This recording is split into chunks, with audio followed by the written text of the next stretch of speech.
कभी ऐसा महसूस होता है कि डिजिटल एड्स पर जो पैसा खर्च हो रहा है वो बस हवा में जा रहा है। हर तरफ ढेर सारा डेटा, कंफ्यूजिंग नंबर्स और ये समझना मुश्किल कि असल में हो क्या रहा है, रिजल्ट्स आ भी रहे हैं या नहीं।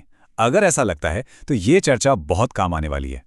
तो चलिए इस अंदाजे के खेल को ना एक साइंस में बदलते हैं। यहाँ बात सिर्फ कैंपेन मैनेज करने की नहीं होगी, बल्कि एक परफॉर्मेंस साइंटिस्ट बनने की होगी। मतलब एक ऐसा अप्रोच जहाँ हर फैसला अंदाजे पे नहीं बल्कि पक्के डेटा पर लिया जाता है। और इसके लिए हमारे पास एक बहुत ही सीधा साधा 6 स्टेप्स का मेथड है। हम एक एक करके इन 6 कदमों को समझेंगे। सबसे पहले केपीआईज तय करना, फिर कन्वर्जन ट्रैक करना, उसके बाद डेटा को एनालाइज करना, कैंपेन को बेहतर बनाना, नई नई चीजें टेस्ट करना और आखिर में लगातार नजर रखना और बदलाव करते रहना। तो चलिए शुरू करते हैं। हमारा पहला कदम है अपने केपीआईज को डिफाइन करना। केपीआईज यानी की परफॉर्मेंस इंडिकेटर्स। इसे ऐसे समझिए जैसे आप अपनी गाड़ी के लिए जीपीएस में डेस्टिनेशन सेट कर रहे हैं। बिना मंजिल के डेटा बस आपको भटकाएगा। तो ये केपीआई आखिर है क्या चीज?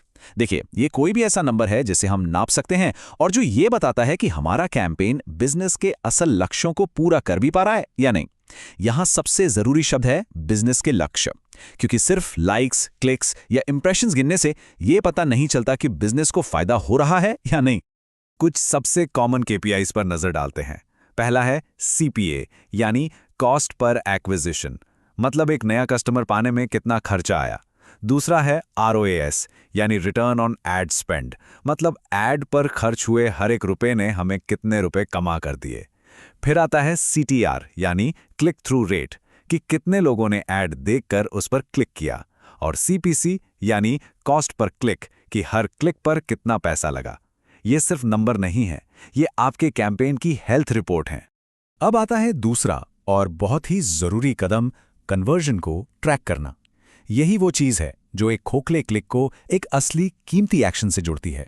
ये काम कैसे करता है? बहुत सिंपल है। किसी ने आपका ऐड देखा, उस पर क्लिक किया, वो आपकी वेबसाइट पर पहुंचा, वहां उसने कोई जरूरी एक्शन लिया जैसे कुछ खरीदा या फॉर्म भरा। बस उसी पल एक ट्रैकिंग पिक्सल एक्टिवेट होता है और बूम, आपका एक कन्वर्जन रिकॉर्ड हो जाता है।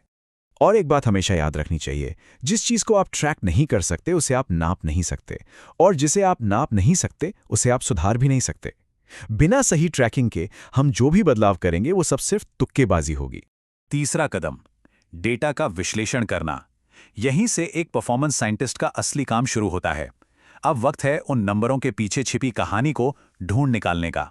चलिए एक बहुत ही जरूरी मैट्रिक आरओएएस को थोड़ा और समझते हैं। रिटर्न ऑन एड स्पेंड, जैसा कि नाम से ही पता चल रहा है, ये मापता है कि विज्ञापनों पर खर्च किए गए हर रुपए ने बदले में कितना रेवेन्यू जनरेट किया।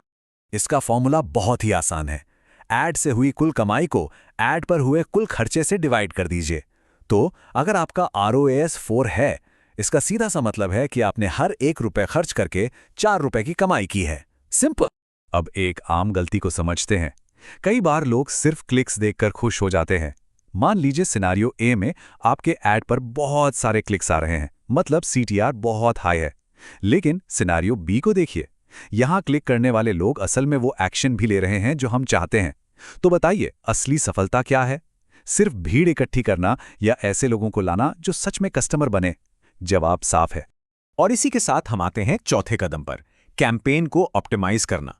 मतलब अब तक जो भी सीखा, जो भी एनालाइज किया, उसे एक्शन में बदलने का समय आ गया है। तो डेटा के आधार पर हम क्या क्या कर सकते हैं? हम कीवर्ड्स पर अपनी बोली को एडजस्ट कर सकते हैं। जो एड्स अच्छा परफॉर्म नहीं कर रहे उन्हें रोक सकते हैं। अपनी ऑडियंस टारगेटिंग को और शार्प बना सकते हैं। और सबसे जरूरी, जो कैंपेन अच्छा काम नहीं कर रहे उनका बजट निकालकर टॉप परफॉर्मर्स में लगा सकते हैं। पांचवा कदम है टेस्ट करना और दोहराना। यही तो साइंटिफिक मेथड का दिल है। यहां हम अंदाजे से कोई बदलाव नहीं करते, बल्कि एक सिस्टम के तहत लगातार सुधार करते हैं। इसका सबसे बढ़िया उदाहरण है ए/बी टेस्टिंग। मान लीजिए आपका एक ऐड है जिसकी हेडलाइन है हमारे नए कलेक्शन की खरीदारी करें। अब आप इसका एक दूसरा वर्जन बनाते हैं जिसकी हेडलाइन है अपने पहले ऑर्डर पर 20% की छूट पाएं। फिर आप दोनों को चलाकर देखते हैं कि कौन सा ज्यादा कन्वर्जन लाता है। लेकिन टेस्टिंग का एक सुनहरा नियम है जिसे कभी नहीं भूलना चाहिए। एक बार में सिर्फ एक ही चीज बदलें। अगर आप हेडलाइन और फोटो दोनों एक साथ बदल देंगे तो आपको कभी पता ही नहीं चलेगा कि बेहतर रिजल्ट्स हेडलाइन की वजह से आए या फोटो की वजह से। और अब हम पहुंच गए हैं अपने छठे और आखिरी कदम पर, मॉनिटर और एडजस्ट करना। एक बात साफ समझनी होगी, ऑप्टिमाइजेशन कोई मंजिल नहीं है जिसे पाके रुक जाना है। ये एक लगातार चलने वाला सफर है। अच्छा, इसे एक उदाहरण से समझते हैं। स्क्रीन पर देखिए, ऑप्टिमाइजेशन से पहले बजट 3 कैंपेन में बटा हुआ था, कैंपेन ए, बी और सी। और मान लीजिए हमारा डेटा बता रहा है कि कैंपेन सी बिल्कुल भी अच्छा परफॉर्म नहीं कर रहा। तो अब देखिए क्या हुआ। डेटा के आधार पर एक स्मार्ट फैसला लिया गया, कैंपेन सी को पूरी तरह से बंद कर दिया गया और उसका सारा बजट हमारे टॉप परफॉर्मर यानी कैंपेन ए में डाल दिया गया। इसे कहते हैं डेटा पर आधारित एक्शन। तो ये पूरा एक लूप बन जाता है, एक साइकिल। आप डेटा एनालाइज करते हैं, उसके आधार पर कैंपेन को बेहतर बनाते हैं, नई चीज़ें टेस्ट करते हैं, नतीजों पर नज़र रखते हैं और फिर से यही प्रक्रिया दोहराते हैं। ये कभी ना खत्म होने वाला सुधार का चक्र है। तो आखिर में बस एक सवाल, आपका डेटा आपसे हर पल एक कहानी कह रहा है। क्या आप उसे सुन रहे हैं? अंदाजे लगाना छोड़कर डेटा को अपना गाइड बनने दीजिए और फिर देखिए कि आपके विज्ञापन के नतीजे कैसे पूरी तरह बदल जाते हैं।